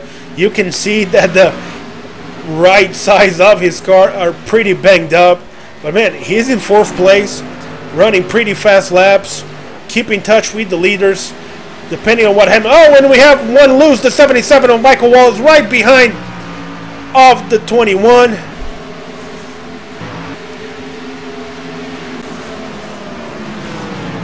Let's see if we can bring... The 21 didn't look so pretty at the end of the Martinsville race, or the 37 that is, of Sean Medling, but he won that race. Yeah, driving the Cup cars. We had the Demolition Derby in Martinsville, and Sean finished the race. Oh, the 77 of Michael Watson just got loose right in front of the 37 of Ken Worley, and he hit the wall hard on the outside. Well, now his car looks exactly like Sean's car does. The right side of the car completely demolished. But he's still going, so hopefully he's going to be able to finish as well. Well, we were talking about Sean driving the 37 machine for Haters Make Us Famous on the Martinsville race. He destroyed that car and still find a way to drive the car to finish line. Oh, and now Sean gets loose, keeps the car going. There must be something about us talking about him right now, because it seems like the more we're talking about him, the more he's getting loose there. But, you know, he's doing a fantastic job. 87 right loose into the wall in the front straightaway. 7 will lose 2 spots with that little slip up that he had into the wall. Yep, don't know how much damage the 87 will have, but that could end up costing him the race. Let's show that replay. He's right in front of John Schweikert in the 1 and the 15 of Stephen Hollingsworth going into 3 and 4. Let's see what happens. Driving deep in the bottom, he just goes high and the back side of the car just hits the wall. Do a little bit of wall riding, loses 2 positions, fall back to 3rd. Yeah, the one thing Anthony Fitchner don't need to see right now is a caution. He needs this to go green. He has heavy damage on that right side. It's probably good anywhere between a minute to 5 minute required damage at the very least, possibly. It might be optional, but there is a ton of damage on that right side of that 87 Jimmy John's machine tonight after that little slip up. Well, guys, I think now it's official. I think now we can say this. I don't think we have one clean car in the track. I think everybody found their way to the wall, spun out, hit something in this race. So my car's clean. That's not fair because you only drove a couple of laps, so yours doesn't count. A little bit of ECR humor for everybody. So we ride with the 31 car of Colin Fern. Colin making his way back towards the front. He's now in 7th place. I believe he's repaired all of his damage that he had, and I think he's got a pretty good car now. Yeah, the front of his car doesn't look that bad. Really good job by his pit crew of Moist Motorsports. Taping it up, finishing up, and fixing that car. Ahead of him, we have a battle with the 97 of Stephen Massey and the 37 of Ken Worley. Ken trying to get by the 97 machine. Dives to the inside. I think Stephen is going to let him go. Yeah. Ken dives to the inside, gets back into 5th. But I don't think Stephen's done. I think he's going to try. Let's see if he's going to try to cross him again.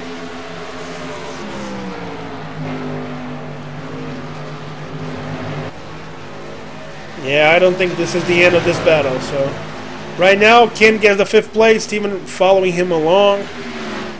Let's move around this field. We loose off the 4. He gave up the spot to the 15.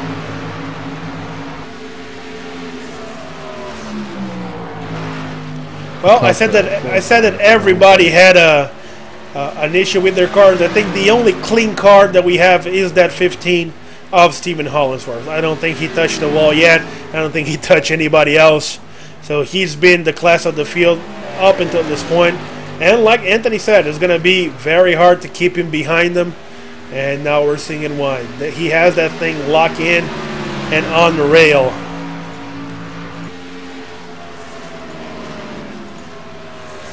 Looks like Douglas Hess has pulled it into the pits for repairs. Yeah, he's had a rough season this year, Douglas Hess.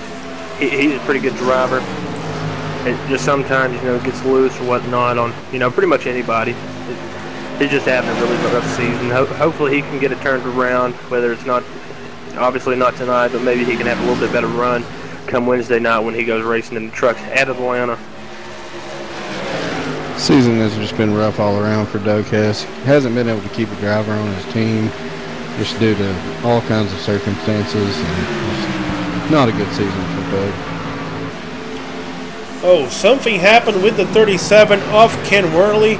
Let's bring out the replay for that one because he was riding all the way up in front. He just passed Stephen Massey for position. Let's see what happened with him. Let's bring out the replay, see if we can find it. Yeah, this car definitely looks a little similar to Anthony Titchener's right now. Looks like it's a handful right now. Has a lot of damage on that right front. Doesn't look like he has as much damage as Anthony Titchener, but it's definitely going to slow him down as he's getting passed by the 77, and most likely will basically put him almost last on this lap. Yeah, he came loose coming out of 4. Dropped a lot of speed in that front straightaway, and that dropped him back all the way to 12. He was running 5th, so another guy that's going to make these last 20 laps very interesting. And guys, we had a lot of cautions, and I don't want to jinx it, but we were having a pretty good long run of green laps so far. So finally these guys settled down, being able to control the cars, probably because the cars are so banged up that they cannot go as fast as they were. But we're going green, which making now the laps are starting to fall short. We're with 25 laps to go to the end of the race. Yeah, I have to agree with you on that. I think a lot of these cars just have a whole lot of damage, and you know they're just not able to get up to that speed like they could at the beginning of the race, or whatever the case may be. You know, they're just it may have hit the wall, may have tightened their car a little bit, and that could be what we're seeing now.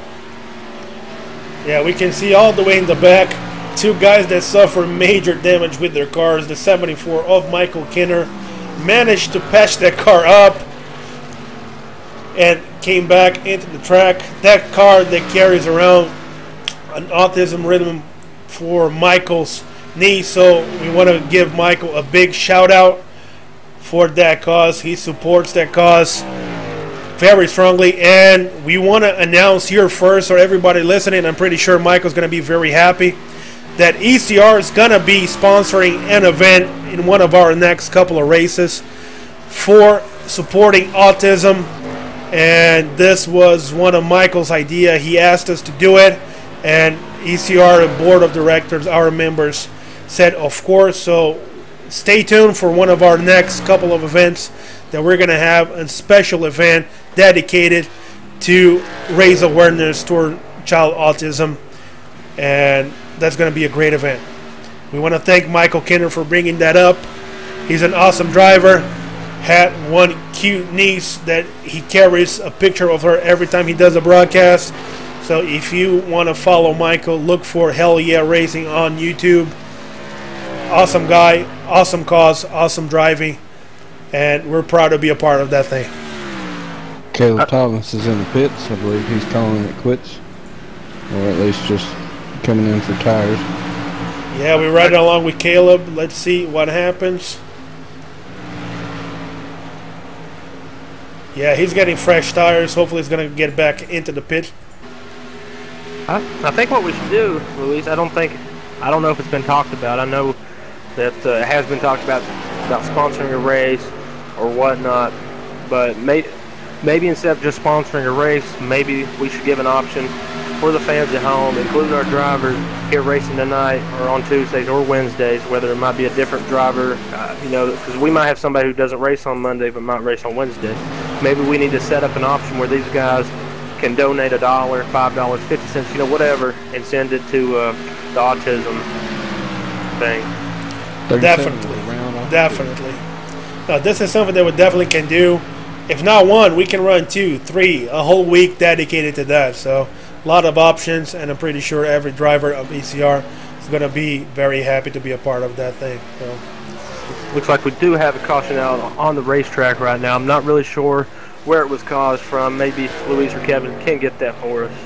That was the 37 off of 2 that previous lap. 37. Yeah, let's see if we can go all the way back to show you guys that. 37 off Ken Worley. Let's see what happened to him. Yeah, looks like he doesn't really touch the wall in that spin there, but going to be a tough break. It will put him a lap down, and that will put Ron Miller in the free pass spot. I almost think that was 2 EOLs for the 37, was it not? Didn't 37 already have a caution? I don't think he did. I think he probably was involved in something, but I don't think he caused anything yet. So maybe we'll see. Let's wait and see what race control says. But guys, 20 laps to go, 19. We had a pretty big green lap run so far. What do you do if you are the leaders? I say you pit it. 7, you take 2 tires here. I mean, you either take 2 tires. I think, honestly, if it was me, I think I would take 2 tires with 19 laps or so to go. You take 2 tires, and you pray to God that you can get a big enough jump and be the first car there. I mean, with 19 left, you have nothing to lose. I mean, Anthony's got to try to finish as many spots in front of Colin that he can. And with that much damage, he's just got to try to be the leader here and try to get a big jump. Well, everybody on the pits, we head to our exit of the pit camera. Let's see who takes 2, who takes 4. The number 1 takes 2 tires. He jumps to the lead. Everybody else taking 4 tires. The 15, the 87. The 97 of Stephen Massey, he's going to come out 3rd. Sean O'Madlin in 5th. Colin Firth in 6th. I do not like that call on 2 tires. Well, let's see what happens.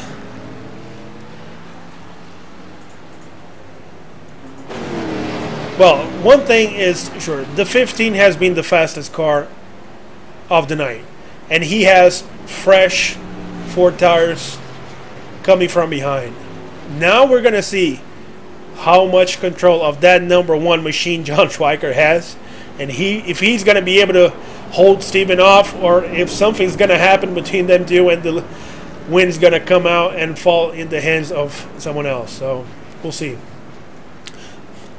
Let's see if we can bring our driver of the number 31, Colin Fern, our championship points leader, right now in 6th place, for a quick short word. Let's bring him down here for a little bit.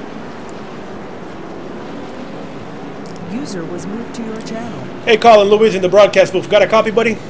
Hey Luis, how's it going, bud? I'm good. Well, you had an eventful night so far, buddy. You're now in 6th place.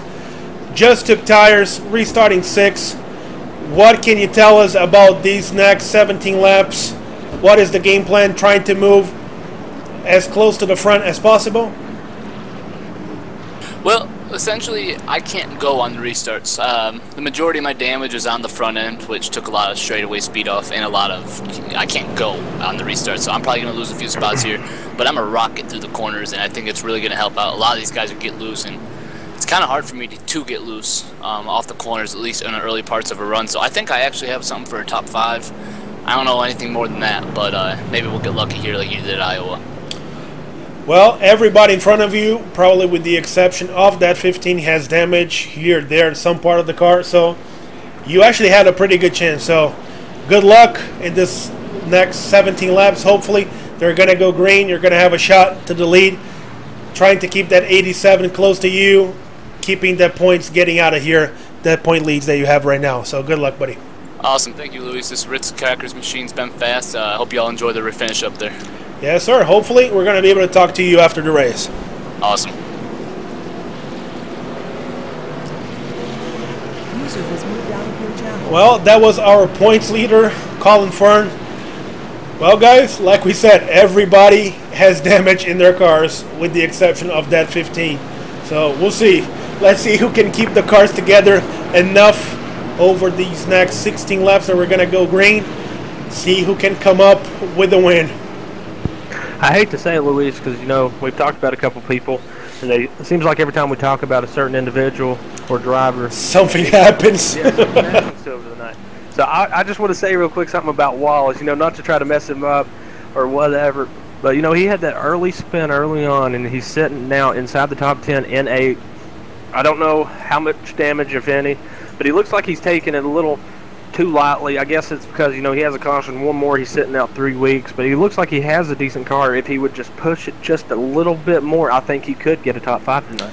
Yeah, him and Nate apparently have clean cars, so let's see if they can come up through the field and give these guys a run for their money. As the pace car is ready to come out, 16 laps to go. John Schweiker leads the field, and they're going green, and the one gets a nice jump out of turn 4, leading our group towards the front stretch. I have to say, the 97 got a pretty good jump. He wasn't able to stay necessarily with that one, but he was right on his ass. So, you know, ultimately, the 97 did get a good jump. 15 probably is going to get him on that high side. With how much damage that Anthony might have on that right side, we have to look for the 21 to possibly be able to get by Anthony Fitchner in that 87 car. Yeah, we see the 15 already moving ahead. So he's now in second, and he's coming to the front, trying to challenge the number 1. The 87 trying to find his way around the 97 of Steven. Yeah, right now we're calling and Anthony Fitchner sits. That gives Anthony Fitchner 3 points, a 3-point gain roughly on Colin if it stays the way it is with Anthony leading a lap and there being a car in between. That would be basically 3 points right there. Colin really needs to get in front of that 21 to only take it down to about 2 points. Yeah, we see the 87 now underneath the 97. Oh, we have a caution.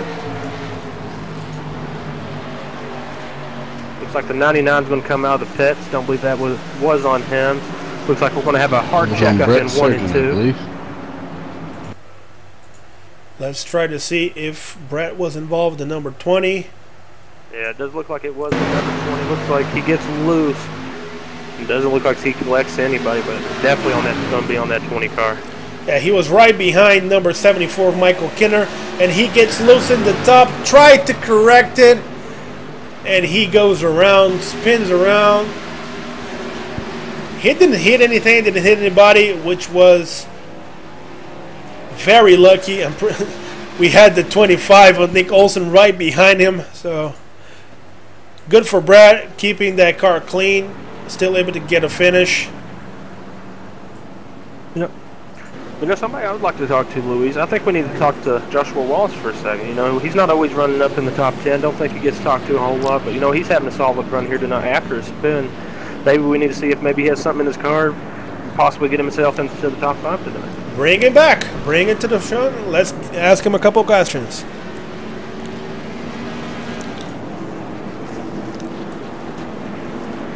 User was moved to your channel. Joshua Wallace, driver of the 24, Louise in the broadcast booth. Got a copy, buddy? Yeah, okay. Hey, my broadcast partner, Corey Chaffin, has a couple questions for you, buddy. All right. Joshua, you had a early Brad caused a caution, which I'm sure you're aware that one more, you know, you basically got to sit for a couple weeks. Is that playing in a factor for you not pushing your car as much right now? Because it looks like you don't have very much damage. Looks like your car is a little bit faster. You might be getting a little bit loose, but is it kind of making you try to take it a little bit easier tonight after you got that first caution? Yeah, I just don't want to push it over the limit and try not to wreck again so I don't get suspended. Yeah, I definitely hear you on that, man. It's never good to set out of a race. I mean, we already got 3 guys, including one of your teammates, the 5 car, who is going to be out at least 1 week, which it is unfortunate. But do you think you have enough time, enough laps, enough left in your car to be able to push it possibly and get that top 5 tonight? Yeah, I mean, I think 31 might still be damaged, and I've been able to stick with 21, so I think I can get top 5. Just need to get a better restart than last time. 10-4, bud. Well, you did not hear it from us, but Colin definitely has front-end damage, so if you could get a good restart, you definitely should be able to get in front of that 31. We appreciate your time. Don't know if Luis has a question to ask you, but we'll leave it to Luis here. Hey, buddy, I just want to wish you good luck in this last 10 laps. Go get that 24 machine to the front. Hopefully we can talk to you at the end of the race in one of those top 3 positions. Good luck. That's an awesome run, bud. User was moved out of your channel. That was the 24 driver of the Exalta Camaro, Joshua Wallace. He's running 7th right now. Apparently, guys, he has a pretty clean car. He was taking it easy, like he said, trying to avoid any major damage, any major wrecks. But like you guys said, and we apologize for calling, trying to keep the broadcast a little bit funny and get our guys a little bit of things to talk about. Hopefully, they're going to be in a battle. The 24, the 31, the 21, the 87. Everybody's going to be there. Nathan coming right behind Joshua. We haven't talked to him at all. And he had kept his car clean. He always run a ton of laps in practice. Always very consistent. He has a shot because his car is clean on the 18. A very, very nice paint scheme. And he's going to be starting on the outside. Depending on what happened, he might be there at the end. And guys, 10 laps to go. Again, I hate to say this, but I don't think this was the last caution of the race. I definitely agree, man. I don't think it is the last caution. I believe this is, if we have a caution within the next lap or two, you know, they will have a green white checker. If it's more than 2 laps, it's basically this restart. It could be wreckers or checkers here. I mean, I would hate to see one of the guys in the back cause a quick end to this race or whatever. You know, I would like to see these last 10 laps raced out to the end. You know, possibly Joshua Wallace in the 24, possibly get up into that top 5. He's got to at least be able to get in front of the 21 and 31. I think he has enough in his car to get in front of the 31 at least on this restart. Well, we'll soon find out as the pace car gets out of 3 and 4. John Schweiker in the number 1. Stephen Hollinsworth in the 15. They're going green. Here they come. The 1 waits, gets the jump. The 97 of Stephen Massey jumps to the inside of the 15. He's going to take second. Man, that can be the move that the 1 needed to give him a little bit of time between him and the 15. But the 15 dives to the inside. Bold move by Stephen, moving himself back into the second. And he's going to go after that number 1. Yeah, Joshua Wallace did pick up 1 spot on that restart. Colin had to have his teammate, the 18, give him a bump, like Colin was saying earlier when we did talk. Oh, and the 15 gets loose. He saves it, but he's going to lose the position again to the 97. Probably lose one here to the 87 and possibly the 21. They are going to the Yeah, third. the 87 goes around him for 3rd. He's going to try to come back. Now the 87 gets loose in the bottom. 15's just been so strong here. You got to look at Joshua Wallace here. Right behind the 21, now behind the 15. He has and the 21 dives to the inside of the 15. 7's going to slide up in front of the 15. That 24 is definitely trying to give it all he's got right now. You know, the way I would look at it, you know, if you're this close for a top 3, top 4, you know, who cares about next week? You got to go for the win today. Yeah, the 15 on the outside of the 21, trying to get momentum coming out of turn 2. The 21 on the bottom, keeping it tight, pushing the 15 against the wall. And Colin is coming back on that high side against Joshua Wallace. Wallace is going to have to get by this 21 or 15, or he is going to lose a spot here. Yeah, the 15 cannot clear the 21. The 21 holding the bottom. The 15 tried to cross, going all the way to the bottom. Doesn't look like it's going to work. Maybe it will. Well, 15's definitely going to get the spot, be able to pull up in front of the 21. 21 might have finally said, you know what, you're faster than me, go ahead. I don't have enough in my car tonight. Yeah, Wallace on the 24th, trying to go by the 21. Now calling the 31, coming right behind them. The 87, a little bit ahead of both of them. The 97 of Stephen Massey is in second place. A little bit right there coming out of 4. Looks like he scraped the wall. Don't know if he got much damage off of that, but he did touch that wall there. 5 to go, and this thing is not over. Right now, if we do have a caution in the next lap, the race is over. Oh, the 31 gets loose. Colin Spence comes out of 3 and 4, or 1 and 2 rather. And caution is out. The caution is out. John Schweikart will be your winner tonight, ladies and gentlemen. Let's go back and show you the replay of what happened with the 31 getting loose. Here we can see the 31 in the bottom of the 24. Colin trying to keep that car down into the low lines. He's behind the 21. He tries to get into the throttle and he goes around on exit of 2. Yeah, he touches the front. From going back and watching that, he definitely pushed it a little bit too much. The 31 did. If he would have just waited, I think he would have got Joshua Wallace by 3 and 4. He was reeling him in, and ultimately now with Anthony finishing third place tonight, Colin will finish 15th, and that will make him lose a whole lot of points to Anthony Titchener tonight. Yeah, that was definitely not the move that he wanted. He was trying to make his way through the 21, the 24, but he had damage. We spoke with him a little bit before, and he knew it was going to be a challenge. He was pushing to the limit, just got a little bit out of his control coming out of 2. He was too close to the other car, so probably that shift in air had a little bit to do, plus the damage with him losing the control. Well, I have to say though, I'm not for certain on this, but I believe our biggest mover of the race is either going to be Sean Medlin or Stephen Massey. It's going to be Sean Medlin, 25th to 5th. What an awesome drive. What an awesome drive. He came in, didn't have no practice in the Xfinity car here as far as I'm aware. Oh, I apologize. It is Stephen Massey, 24th to 2nd. I was looking at the wrong column. That's still a good feat for either one of them. You know, 1:15 to 5, 24 to 2 is obviously better. He will be the hard charger of tonight's race. You know, that's an awesome story for Steven. You know, he's missed a couple races because due to internet where he had to move, to come back tonight with a track that's just so bloody loose and just a track that, you know, nobody wants to drive, man. It's just horrible. But, you know, obviously we're going to have to talk to 3 guys here in a minute. But, you know, Steven, he's had an awesome night, really. Gambled possibly with 2 tires. I believe Kevin did state earlier. And just to be able to bring that home in 2nd place, great job.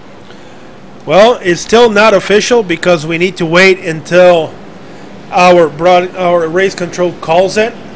Right now, we're heading into lap 118 and 120. So, let's just explain to everybody why we said that this might be the race. ECR runs based on a simulation from iRacing. And even though real live NASCAR has their finishes based on green and white checker, every time that they have a caution with less than 2 laps to go, they postpone the end of the race so the race can end in a green lap run. Unfortunately, iRacing still doesn't offer that feature, so we cannot postpone or have a final laps of a green-white checker. So if a caution comes out in the race, we have to serve a 4-lap green lap, a 4-lap yellow stint. And because we cannot change the settings of the simulation, we are forced to call the yellow for 1 more lap, ending the race. So that's why just wanted to explain to the viewers at home why we were saying this and why we were saying that the race might be over. So it's not for us. We wanted to see these guys go green and have at it for 2 more laps. It was going to be awesome. So if the race is indeed over, that's the reason why. That's what we saw last time during our ECR series for the trucks, where we had a caution with less than 5 laps to go, and that ended the race. So I'm pretty sure that's going to be the case here. And if that is the case, the number 1, John Schweiker, is going to be our winner, followed by Stephen Massey in the 97, Anthony Titchener in the 87, Stephen Hollinsworth, the dominant car, in the 15, finishing up in 4th, and Sean Medley with a destroyed car still holding up to finish 5th in the number 21 machine. Yeah, I could give it to Sean Medlin, like I said. Even though he's not the hard charger tonight, he did a great job. You know, raced for a different team tonight. You know, he's an HMUF driver. Drove for somebody else tonight, and be able to bring that in top 5. And he don't usually race down here, and still have a beat-up car. You know, that's an awesome job. I mean, anybody who came out here and finished on the lead lap, even with damage. I know we had several cautions tonight, but you know, it's an awesome feat with this track just being so loose tonight. Yeah, if you finish, the thing that I've calculated, I believe the points lead is down to 56 points now. That's about racing a partial one right there. If Anthony gets a win and Colin doesn't show up.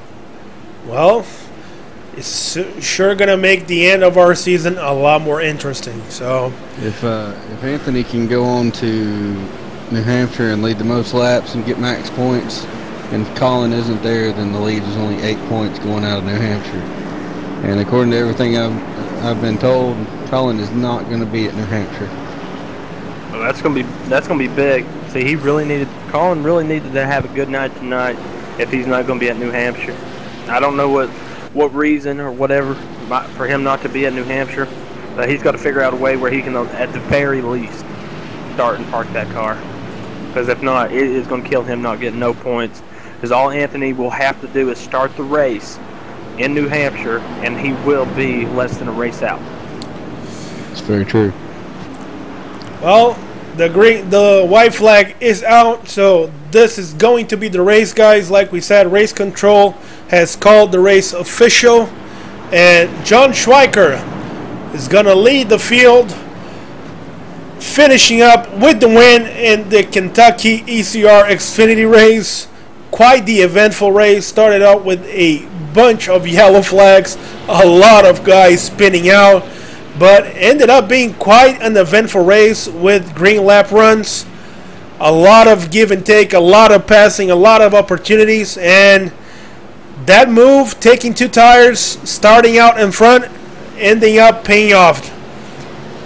It did. It was very ballsy.